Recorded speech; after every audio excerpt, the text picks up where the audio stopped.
Bonjour et bienvenue sur cette vidéo dans laquelle nous allons te présenter 6 pistes pour répondre à un oral ou une dissertation sur Alcool d'Apollinaire.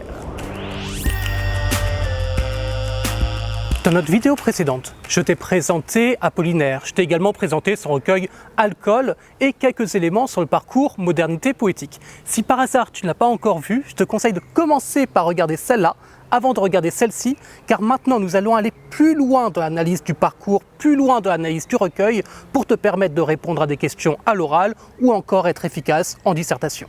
C'est parti! Voici le menu du jour. La poésie doit-elle rechercher la modernité? Peut-on dire que le style d'un poème est moderne ou traditionnel? Diriez-vous qu'Alcool est une œuvre lyrique? Quelle est la fonction du poète dans Alcool? Alcool est-il un recueil autobiographique? Et enfin, quel poème d'Alcool vous semble particulièrement moderne? La poésie doit-elle rechercher la modernité? Ça, c'est mon choix numéro 1 de questions à poser sur Alcool. Alors tu peux t'en sortir avec de la culture générale, mais je vais également employer quelques notions philosophiques, car c'est quand même plus classe. Comme pour tous les sujets, commençons par bien définir les termes. La modernité, ça se définit comme l'inverse de la tradition, c'est-à-dire que c'est le fait de créer des choses entièrement nouvelles qui vont rompre avec les formes et les idées anciennes. Comme la poésie, c'est une forme d'art, cette question revient finalement à se demander si l'artiste se doit d'être innovant. Et le philosophe Emmanuel Kant s'est bien posé la question. Il a dit que pour que l'on puisse dire d'un artiste que c'est un génie, il faut 3 conditions. D'une part, l'originalité justement, donc le fait d'être innovant. D'autre part, l'exemplarité, c'est-à-dire que son œuvre doit pouvoir être reproduite. Enfin, c'est-à-dire qu'elle doit pouvoir surtout inspirer d'autres personnes qui vont chercher à faire quelque chose qui lui ressemble. Enfin, l'inexplicabilité. C'est-à-dire qu'on doit avoir l'impression que l'artiste n'a pas fait d'effort pour réussir son œuvre, que tout cela est inné chez lui. Ainsi, le grand artiste, le grand poète, se doit d'être original, mais il ne doit surtout pas donner l'impression de chercher à tout prix cette originalité, car dans ce cas-là, son œuvre devient explicable. On sait qu'il a fait cette œuvre parce qu'il cherchait à être moderne, parce qu'il cherchait à faire quelque chose d'original, et alors son œuvre devient finalement banale. Friedrich Nietzsche, le philosophe au nom de famille le plus difficile à orthographier avec Kierkegaard, considérait que l'artiste est l'exemple même du surhomme, c'est-à-dire l'être qui est capable de créer de nouvelles valeurs, ses propres valeurs, et donc de rompre avec les valeurs précédentes. Ainsi, pour être un artiste, il faut savoir créer ses propres valeurs, y compris esthétiques, et donc être moderne. Et 2 derniers arguments pour te dire que le poète se doit d'être moderne. Déjà, le terme poésie vient du grec ancien poiesis, qui veut dire création. Et je sais pas pour toi, mais moi, quand je pense à création, je pense à quelque chose d'original, à quelque chose de nouveau. C'est d'ailleurs pour cela qu'en droit de la propriété intellectuelle, pour qu'une œuvre puisse être protégée, elle se doit d'être originale. Donc même les juristes considèrent que le poète et que l'artiste doivent être modernes. Donc pour récapituler, le poète se doit d'être moderne s'il veut être un génie. Mais il ne doit pas chercher cette modernité, sinon il devient banal et transparent. Je vais même aller un peu plus loin. L'art se doit également d'être beau. Et Kant définit la beauté comme quelque chose d'universel. C'est-à-dire que quand tu vois, quand tu entends l'œuvre, tu n'es pas obligé de l'aimer, mais il faut qu'une part en toi soit obligée de reconnaître qu'au fond, elle est quand même belle. Et être universel, ça veut également dire résonner avec les émotions de chacun. Baudelaire, par exemple, est probablement l'un des poètes les plus modernes de son époque. Mais il ne cherchait pas du tout à être moderne. Lui, ce qu'il voulait avant tout, c'était capter la forme et l'essence divine derrière toute chose, trouver ce qui est beau et rendre cette beauté immortelle. Peut-on dire que le style d'un poème est moderne ou traditionnel ? Alors, il y a forcément quelque chose de subjectif quand on est en train de se demander si une œuvre est moderne ou traditionnelle. Mais une fois qu'on a dit ça, on n'a pas encore beaucoup avancé.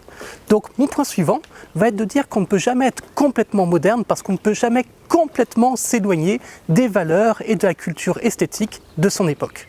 La seule façon que je peux imaginer de créer une œuvre à 100% moderne serait de d'abord écrire l'œuvre, puis retirer méticuleusement tous les éléments qui pourraient faire penser à des éléments qui existaient auparavant. Mais d'une part, ça me paraît complètement impossible, d'autre part, ça me paraît pas vraiment intéressant et ça ressemblerait un peu à ce pote adolescent que tu connais certainement qui s'oppose à tout ce que ses parents ont pu faire et qui finalement montre surtout qu'il a d'énormes complexes envers eux. Passons par des exemples qui montrent les liens entre modernité et tradition. On a vu dans notre vidéo précédente qu'Alcol d'Apollinaire était moderne par de nombreux aspects. L'intérêt qu'il porte à de nouveaux objets poétiques, sa spontanéité, sa simplicité occasionnelle et la liberté qu'il offre au lecteur. Et je t'invite à regarder notre vidéo précédente pour plus d'explications là-dessus. Mais il ne renonce absolument pas aux inspirations romantiques et symbolistes. Surtout, il est très fort dans l'art de faire du moderne avec de l'ancien. Par exemple, dans son poème Salomé, l'un de mes préférés du recueil, il reprend un personnage très largement employé par les poètes symbolistes, Salomé, qui à la demande de sa mère fit une danse magnifique devant le roi Hérode afin de demander en retour la tête tranchée de Jean-Baptiste, le saint qui, dans la mythologie biblique, aurait baptisé Jésus. Cependant, Apollinaire se réapproprie le mythe de Salomé et le traite d'une autre façon. La Salomé de son poème est moins sensuelle que d'habitude. Elle reprend un rôle de petite fille un peu naïve qui ne comprend pas trop ce qu'elle est en train de réclamer. Car dans le mythe, c'est bien sa mère qui veut se venger de Jean-Baptiste. Elle est l'instrument d'une tragédie, mais ne paraît pas responsable de cette tragédie. Elle semble même amoureuse de Jean-Baptiste. Elle demande sa tête comme on pourrait demander la main de la personne que l'on aime. Elle semble croire que cette tête tranchée ne signifie pas qu'il aura la vie défaite. Mais elle semble également contente de pouvoir conserver pour l'éternité cette tête tranchée. De plus, elle reconnaît que son acte est complètement inutile puisque les paroles de Jean-Baptiste, son rôle de prêcheur, continuera même après sa mort. Il continuera à parler aux gens pour l'éternité. Son bâton refleurit sur les bords du Jourdain. Ainsi, Apollinaire utilise un thème ancien, déjà utilisé par d'autres, mais qui chez lui symbolise autre chose.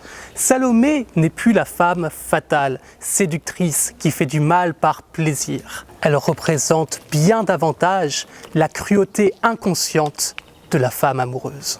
Autre exemple, il ne s'interdit pas l'écriture en alexandrin, il ne s'interdit pas ses formes traditionnelles, mais il les réinterprète.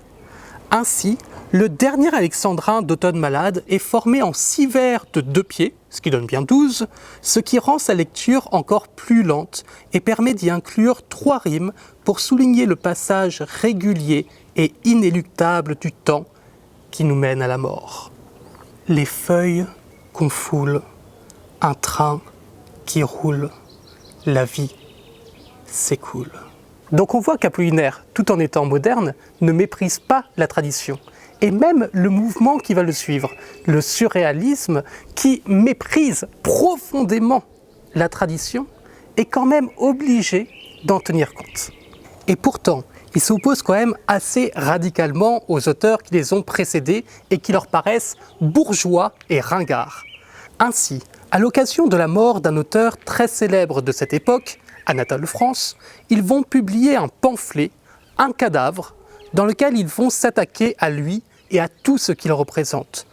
Louis Aragon écrira dedans qu'il rêve de gifler un mort.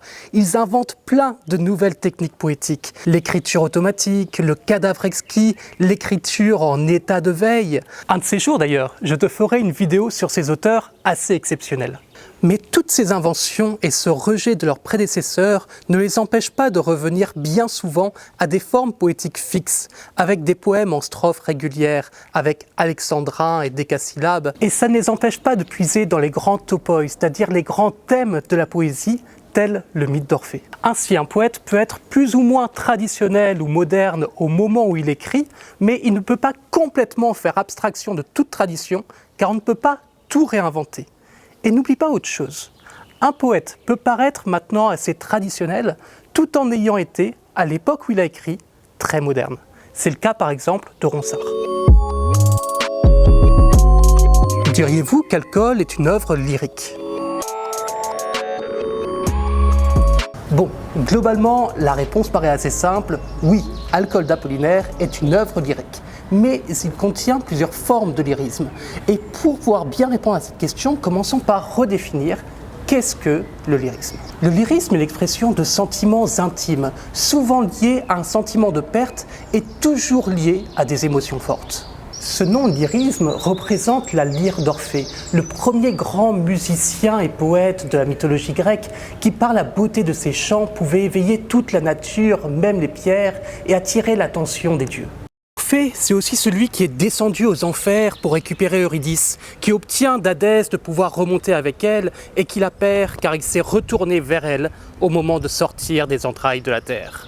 Alors là, je t'ai fait la version courte, mais on a fait toute une vidéo sur le mythe d'Orphée en littérature. Ainsi, la poésie lyrique est comme le chant d'Orphée après son retour des enfers. Elle est pleine d'émotions fortes qui montrent une certaine tristesse, mais aussi qui continuent à éveiller les hommes à la beauté de la nature et du divin. Donc oui, Alcool d'Apollinaire est globalement une œuvre lyrique. Le recueil exprime des émotions fortes et intimes, exprimées avec l'intimité du jeu. Ce jeu s'adresse directement à un tu, qui est parfois la femme aimée, parfois la nature, parfois le lecteur lui-même. Et ce rapprochement entre le jeu et le tu s'appelle l'adresse lyrique, l'un des fondements du lyrisme. Ces sentiments expriment souvent une perte, la perte de l'amour, l'écoulement du temps, la disparition de l'innocence. Enfin, Apollinaire recherche la beauté, une beauté qu'il trouve par la recherche des beaux mots et des harmonies sonores et rythmiques qui traversent l'ensemble de ses poèmes. Ces poèmes sont beaux comme un chant, le chant de la lyre, le lyrisme. Mais son lyrisme n'est pas uniquement le lyrisme sombre et triste d'Orphée. Il est aussi dionysiarque, dédié au dieu du vin, de la liberté, des mystères et de la folie. Ce recueil s'appelle Alcool après tout. Ainsi, une certaine joie naît aussi du recueil, une joie qui parfois naît de la tristesse. Le soleil est une tête coupée à la fin de Zone, mais il nous fait aussi un coucou, soleil coupé.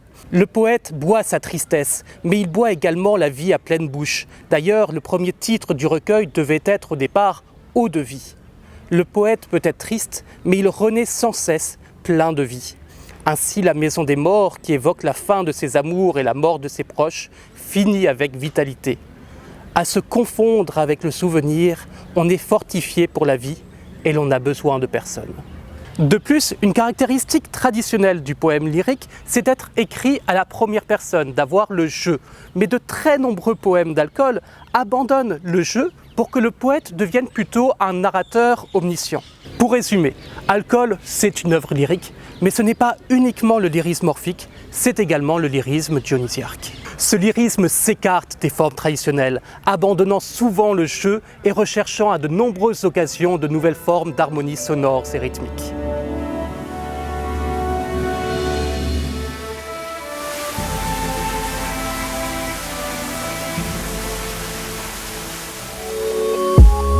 Bon, la vidéo commence à être un peu longue, alors je vais tâcher d'être plus rapide. Quelle est la fonction du poète dans Alcool ? Parler du poète, c'est parler de l'être que l'auteur devient au moment où il rédige son poème, c'est-à-dire le fameux sujet lyrique qui transcende l'auteur et qui devient quelque chose de plus. En gros, un écrivain, un poète, lorsqu'il écrit son poème, il transcende son esprit humain pour devenir quelque chose de quasiment divin. Voici les différentes fonctions du poète dans Alcool. Le poète est tantôt Hermès, le dieu des voyageurs. Par exemple, dans Zone, il nous fait traverser Paris et le monde avec lui. Te voici à Marseille, à côté des pastèques. Te voici à Coblence, à l'hôtel du géant. Te voici à Rome. Le poète devient un guide et parfois même le guide d'Apollinaire. Il devient une forme particulière d'Hermès, Hermès Trismégiste, le dieu de l'alchimie par sa capacité à transformer sa souffrance en beauté et en grandeur. On appelle ça la sublimation. Il est aussi Apollon, dieu des arts, du soleil et de la beauté, par sa recherche de la perfection esthétique et de la beauté dans la nature. Il est également Dionysos, par la folie et la beauté qui se dégagent de certains poèmes. Il est Orphée, pour les raisons vues précédemment, ainsi que par l'intérêt qu'il porte au passé. Il regarde sans cesse derrière lui, tel Orphée qui perd Eurydice. Mais le poète ne se dégage quand même pas complètement de son enveloppe charnelle, et à bien des égards, il reste encore Apollinaire. Pour preuve, il y a beaucoup des expériences d'Apollinaire qui se retrouvent dans ses poèmes. Ainsi, le sujet lyrique, l'être qui s'exprime dans Alcool, est à la fois Apollinaire lui-même, mais aussi un être qui le dépasse, un être supérieur, un être entre le divin et l'homme. En gros, les poètes considèrent qu'ils sont des demi-dieux. Oui, un poète, c'est arrogant. Alcool est-il un recueil autobiographique? Ce que l'on a vu précédemment va nous aider ici. Alcool n'est pas une autobiographie dans le sens où Apollinaire ne cherche pas à raconter sa vie, il cherche à créer un art universel à partir de sa vie. Il y a une nuance. Oui, les peines qu'il raconte sont les siennes. Oui, il s'inspire de ces histoires d'amour ratées avec Annie Pléden et Marie Laurencin. Bien sûr, il parle de l'Allemagne à l'époque où il y vivait dans les Rhénanes. Également, il fait de nombreuses références à ses amis. Oui, votre honneur, oui à tout. Il évoque sa vie. Mais il ne raconte pas sa vie.